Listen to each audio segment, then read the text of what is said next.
L'État est-il dépassé par les foyers islamistes? On en parle ce matin avec Éric Denesse, qui est directeur du Centre français de recherche sur le renseignement. Oui, Éric Denesse qui est avec nous. Pardon. Bonjour Éric Denesse. Bonjour. Bon, il y avait eu une note qui a été adressée au préfet dimanche.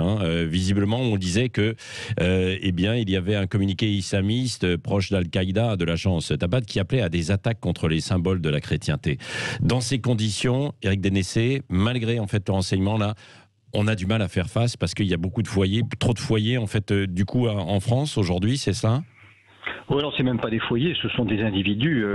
On est confronté finalement à une troisième vague de terrorisme islamiste depuis le début des années 2000. Après Al-Qaïda et Daesh, on a maintenant un terrorisme individuel qui traduit à la fois l'huile sur le feu que jettent un certain nombre d'États étrangers et d'organisations suite aux déclarations de la politique française contre le séparatisme et contre les caricatures. Et puis surtout, je crois qu'il faut le dire, on est confronté à la bêtise abyssale des extrémistes musulmans salafistes et liés aux frères musulmans qui sont capables de passer à l'acte sur des injonctions aussi gratuites. Alors c'est assez ahurissant, ça scandalise beaucoup de musulmans de France.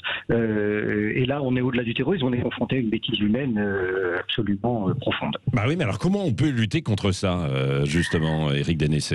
Alors c'est malheureusement la forme de terrorisme la plus difficile contre laquelle on doit lutter. Elle présente à la fois des aspects positifs et négatifs. Les aspects négatifs, c'est que on peut pas l'anticiper, que n'importe quel individu, je dirais intoxiqué à cette idéologie, peut passer à l'action. De l'autre côté, on a souvent affaire à des gens qui n'ont pas accès aux grands réseaux terroristes, donc qui n'arrivent pas à obtenir d'armes à feu et qui vont mener des attaques au couteau. Alors c'est horrible.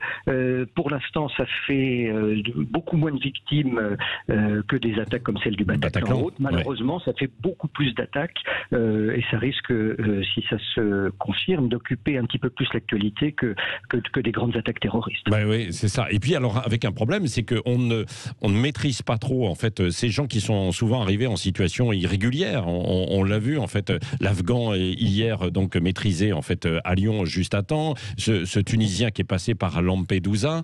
Est-ce qu'on peut les repérer ces gens-là ?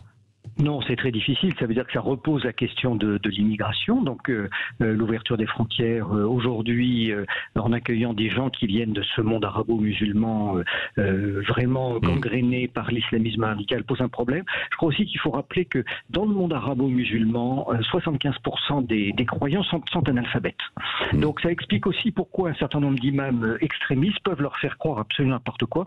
C'est bien sûr pas le cas de la quasi-majorité de nos compatriotes musulmans en France, qui eux font des études, savent lire et ont un esprit critique qui est quand même beaucoup plus prononcé. Mais c'est-à-dire que tout arabo-musulman arrivant de l'extérieur peut avoir été gagné par l'idéologie de l'extrémisme islamiste. Oui, alors, il y a deux dangers, Éric Denesse, parce qu'il y a ceux qui arrivent de l'extérieur et puis il y en a sur le territoire également, qui sont là déjà aussi depuis des années.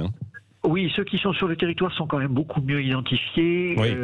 D'abord parce que l'enseignement intérieur fait bien son travail, parce qu'ils fréquentent des mosquées salafistes, parce qu'ils utilisent des réseaux sociaux, parce qu'on a leur pièce d'identité. Ils se sont manifestés, ils ont souvent fait des erreurs qui ont permis de les identifier.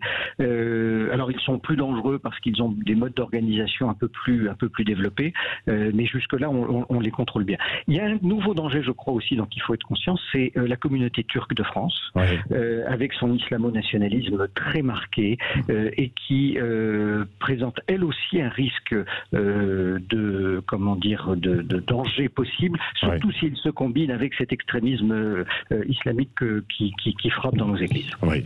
Merci beaucoup pour tous ces détails, toutes ces explications. Éric Denesse, directeur du Centre français de recherche sur le renseignement. Et tout de suite.